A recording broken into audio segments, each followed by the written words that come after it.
తండ్రి, నీ పరిశుద్ధ నామానికి స్తుతులు స్తోత్రం చెల్లిస్తున్నాము తండ్రి.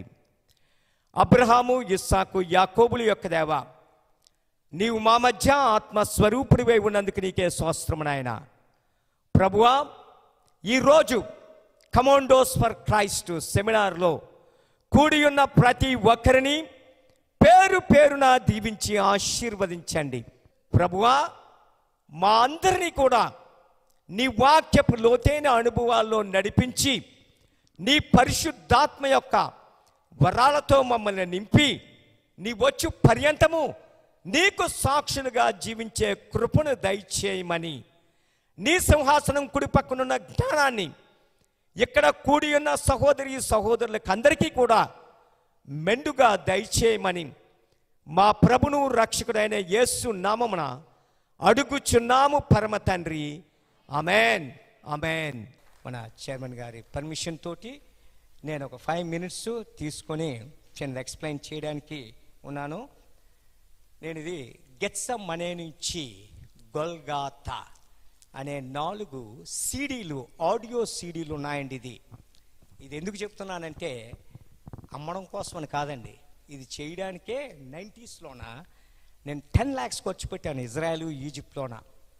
ఆ 10 lakhs తోటి మన పెద్దూరు దగ్గర ఆ రోజుల్లోనే ఎకరం 10,000 కొంటే ఎన్ని ఎకరాలు ఉంటాయి? ఈరోజు ఒక ఎకరం 5 కోట్లు 10 కోట్లు. అయితే ఇది ఎందుకంటే చెప్తున్నాను, ప్రతి ఒక్క క్రైస్తవుడు ఇందులో ఉన్న సత్యాలు తెలుసుకోవాలని. ఇదేంటంటే ఇప్పటికొచ్చి మానవ చరిత్రలోన ఏ దొంగ కానీ, ముద్దాయి కానీ, నరహంతకుడు కానీ, ఏ కుట్రవాది కూడా ఒకే రోజులోన 12 గంటల కాలములో 6 సార్లు వివిధ న్యాయస్థానాల ముందు నిలబడిన ముద్దాయి మానవ చరిత్రలోన మన ప్రభువైన యేసుక్రీస్తు తప్ప మరొకరు లేరండి. Entire judicial history of the world, మానవ న్యాయశాస్త్ర చరిత్రలో ఆయన ఒక్కడే దోషి. వివిధ న్యాయాధిపతుల ముందు, డిఫరెంట్ కోర్ట్స్ ముందు 12 గంటల కాలంలో 6 సార్లు నిలబడిన వ్యక్తి.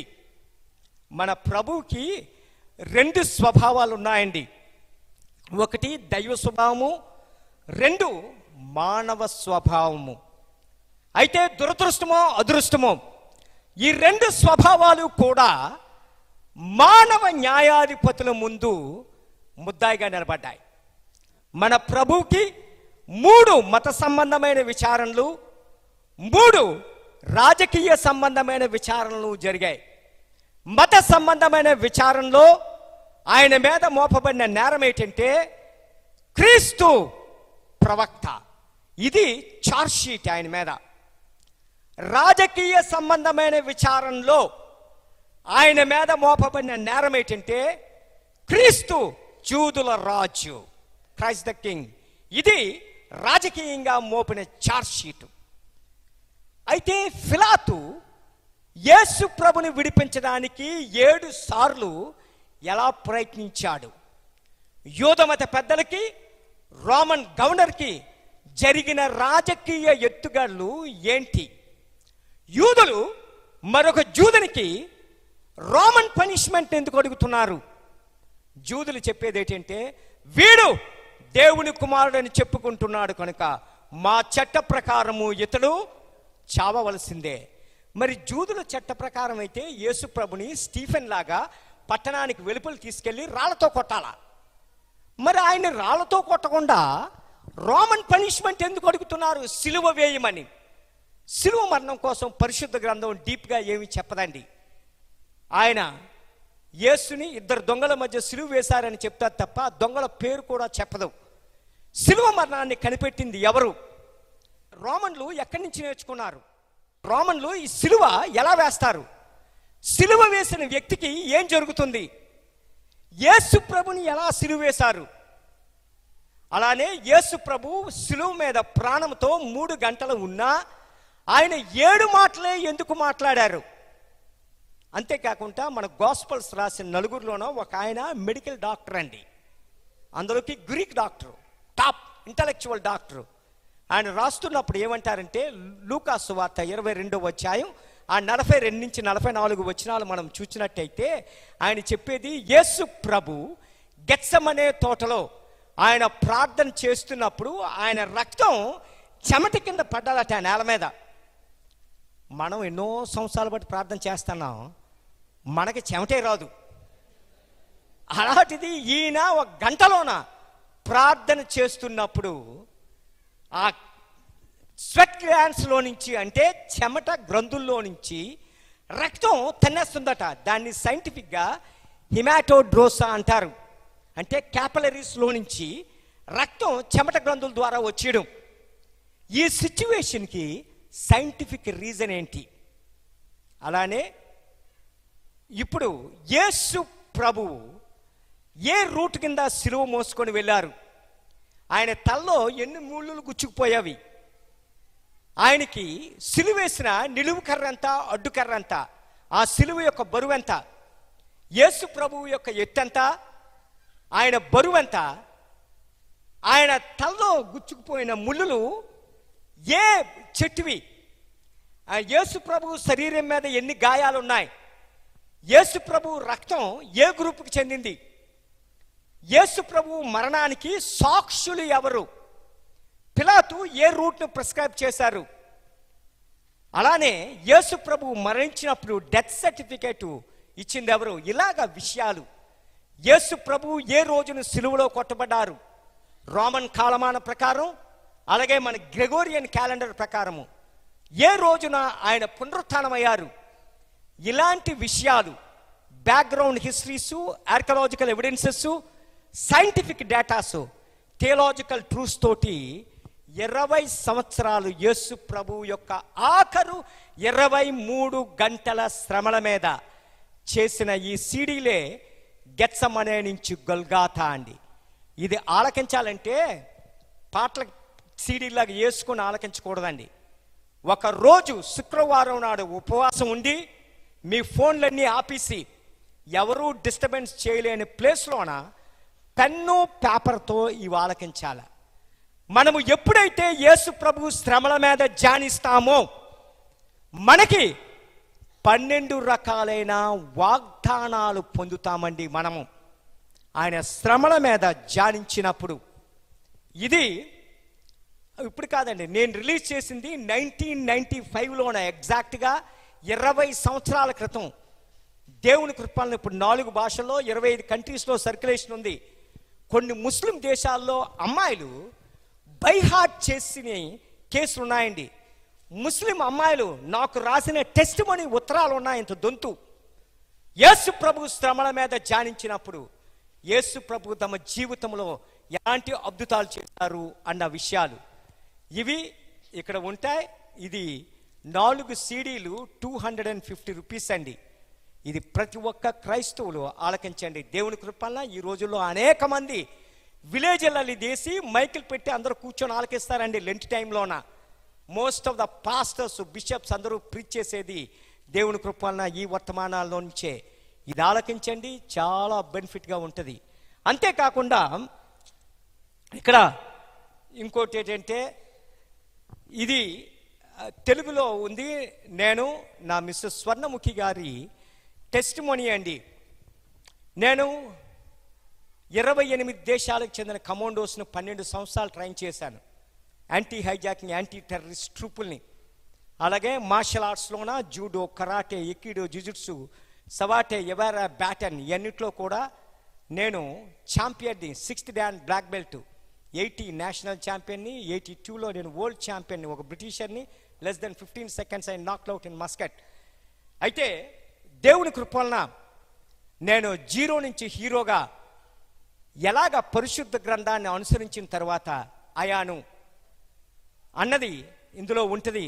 నేను 22 దేశాల ప్రెసిడెంట్లు, ప్రైమ్ మినిస్టర్లను కలడం, 20 కంట్రీస్లో టెలివిజన్స్ ప్రోగ్రామ్స్ ఇవ్వడం, 102 కంట్రీస్కి ఇంటర్వ్యూస్ ఇవ్వడం, ఆ స్టేజ్కి దేవుడు తీసుకెళ్లారు. ఆ రోజుల్లోన నేను ఒక ప్రార్థన చేసేవాడిని. ఏంటంటే, ప్రభువా, అప్పుడు నాకు ఇంకా పెళ్ళి అవ్వలేదు. మన ముస్లిం సహోదరుల నుంచి నేను కొన్ని మంచి విషయాలు నేర్చుకున్నానండి. వాళ్ళు తెల్లవారు 4 గంటలకి అల్లాహో అక్బర్ అనక ముందు తెల్లవారు 3:30కే నేను మా ఇంటి మీదకి వెళ్ళి ఆ కంట్రీస్లోన మోకరించి తెల్లవారు 3:30కి నేను యేసు ప్రభుకు ప్రార్థన చేయాలని ఆ పట్టుదల నేను నేర్చుకున్నాను మొదటిది. అప్పుడు ఆ టైంలో అడిగేవాడిని, ప్రభువా నాకు అప్పుడు మ్యారేజ్ అవ్వలేదు, నాకంటే నిన్ను ఎక్కువగా ప్రేమించిన ఒక వ్యక్తిని భారీగా ఇవ్వని. ఎలాగుందండి మన ప్రార్థన? ఎందుకలా ప్రార్థన చేసేవాడిని తెలుసా? నాకు మహాభయం.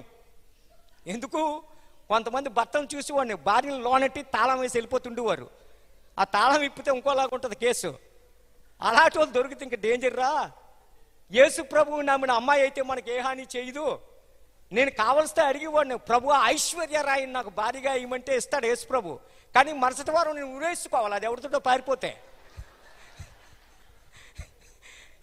నాకంటే నిన్ను ఎక్కువగా ప్రేమించిన భార్యను భారీగా ఇయ్యని నాకు తెలియదండి. నేను ఎలాగైతే మార్షల్ ఆర్ట్స్లో ఫేమస్, నా భార్య కూడా ప్రపంచంలో టాప్ అయి ఉండాలా.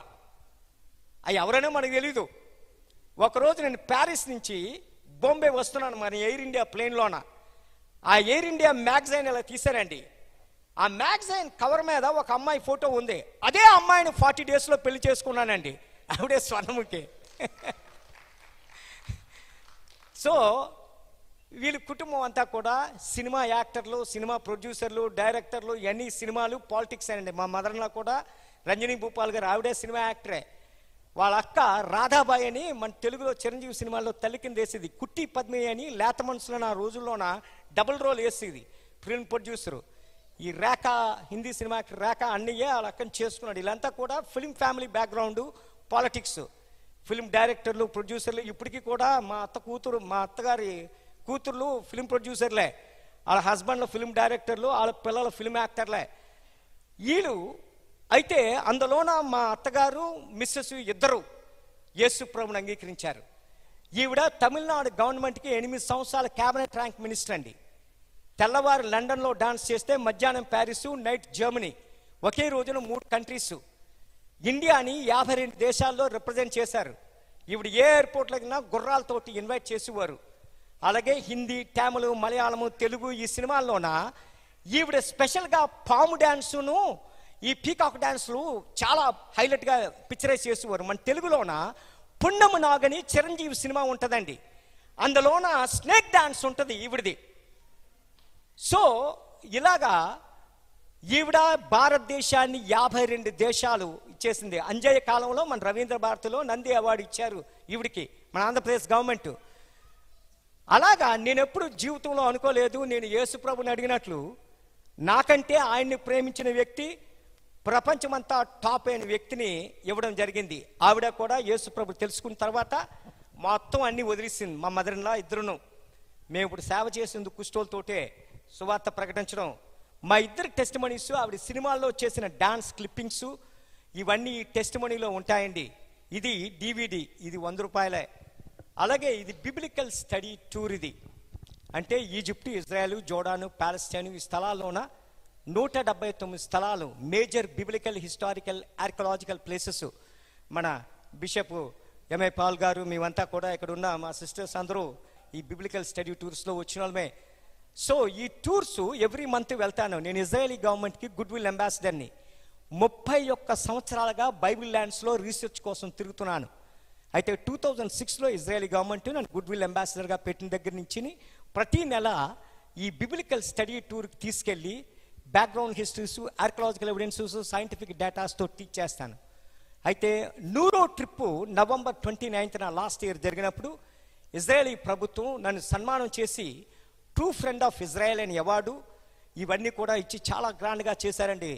ఇప్పటికొచ్చి ఏ క్రిస్టియన్ ప్రీచరు ఇజ్రాయెల్ పార్లమెంట్లో అడుగు పెట్టలేదు. నేను 35 నిమిషాలు మాట్లాడాను అలా యేసు ప్రభు కోసం. ఇలాగా ఆ టూర్స్ యొక్క ఇది ఉంటుందండి. ఇందులోని ప్లేసెస్ అన్నీ కూడా ఇంగ్లీష్లో ఒక సామెత ఉంటుంది, మనకి ఈరోజు డబ్బు లేకపోవచ్చు, అయితే నీకు ఆ విజన్ ఉన్నట్టయితే ఒకరోజు అది ఫుల్ఫిల్ అవుతుంది. If you have a vision the means will follow అంటది. ఈరోజు నీకు ఆ విజన్ ఉంటే ఆ విజన్ ఫుల్ఫిల్ చేయడానికి దేవుడు నీకు ఆ మార్గాన్ని చూపిస్తారు. అందుకే కీర్తన 20:4లోన నీ హృదయ వాంఛలను, నీ కోరికలను ఆయన తీరుస్తాడని చెప్పడానికి కారణం. ఇక్కడ ఇవన్నీ కూడా ఇందులో ఉంటే ఇది చూసిన తర్వాత రెండు జరుగుతాయండి. బైబిల్ చదువుతున్నప్పుడు మన కళ్ళ ముందు అవి ఎలాగుంటాయో స్థలాలన్నీ తెలుస్తుంది. రెండవది, ఒక రోజున ఈ స్థలాల్లో మీరు నడుస్తారు. ఇది డివిడిఏ 100 రూపీస్. ఆఖరిగా ఈ సెమినార్ కోసమని స్పెషల్ సోవనీర్ ఇది ఏంటంటే, ఇది ఈ 100 ట్రిప్స్కి జెరూసలేంలో ఇజ్రాయేలీ పార్లమెంట్లో చేసిన సన్మానం. ఆ దీంతో యేసు ప్రభు తిరిగి రాబోతున్నది. ఈ లోకంలో 3800 పట్టణాలున్నా, అలాగే 390 మెగా సిటీస్ ఈ లోకంలో ఉన్నా, ఒకే ఒక పట్టణం భూలోకం మీద పరలోకంలో ఉన్న పట్టణం ఒకటే, యెరూషలేము. న్యూయార్క్ కానీ, లండన్ కానీ, ప్యారిస్ కానీ, బాంబే కానీ, ఢిల్లీ కానీ, ఈ పట్టణాలు భూలోకం మీద ఉంటాయి తప్ప పరలోకంలో ఉండవు. అవునా కాదా? అయితే భూలోకంలోనో పరలోకంలోనో ఉన్న ఒకే ఒక పట్టణం యెరూషలేము. పరిశుద్ధ గ్రంథం యెరూషలేం కోసం 815 సార్లు చెప్తుంది. ఇజ్రాయేల్ కోసం 2504 సార్లు చెప్తుంది. ఈ యెరూషలేము పట్టణానికి యేసు ప్రభు రెండో రాకడలో ఆయన వచ్చేది New York, Paris, London, Bombay, Delhi కాదు, కానీ ఆయన వచ్చేది ఎక్కడికి? యెరూషలేంకి. అందుకే ఆయన పిక్చర్ తోటి యెరూషలేంకి రెండో రాకడలో ఆయన ఎలాగొస్తారనేది యెరూషలేం పట్టణం తోటి ఈ కప్పు ఉంటుందండి. ఇది ఒక సోవనీర్గా మీ ఇంట్లో ఉంచుకొని 122వ కీర్తన 6వ వచనం ఏం చెప్తుందంటే, pray for the peace of Jerusalem, those who pray they will prosper అంటది. యెరూషలేము యొక్క క్షేమం కొరకు ప్రార్థన చేయుడి, ఓ యెరూషలేమా నిన్ను ప్రేమించి వారు వర్ధిల్లుదురు అంటది. ఇది మీ ఇంట్లో పెట్టి ప్రార్థన చేయండి. ఇది 250 రూపీస్ ఈ కప్పు. ఇది పైన ఉంటా ఈరోజు, రేపు, ఎల్లుండును. ఇది చాలా బ్లెస్సింగ్. ఈ సిడీస్ మట్టుకు మీరు ఆలకించండి. మీకు అనేక విషయాలు, ఎక్కడా వినలేని విషయాలు, ఆ 23 గంటల్లో యేసు ప్రభుకి ఏం జరిగిందన్న విషయాలు తెలుస్తాయండి. హల్లెలూయా, ఆమెన్.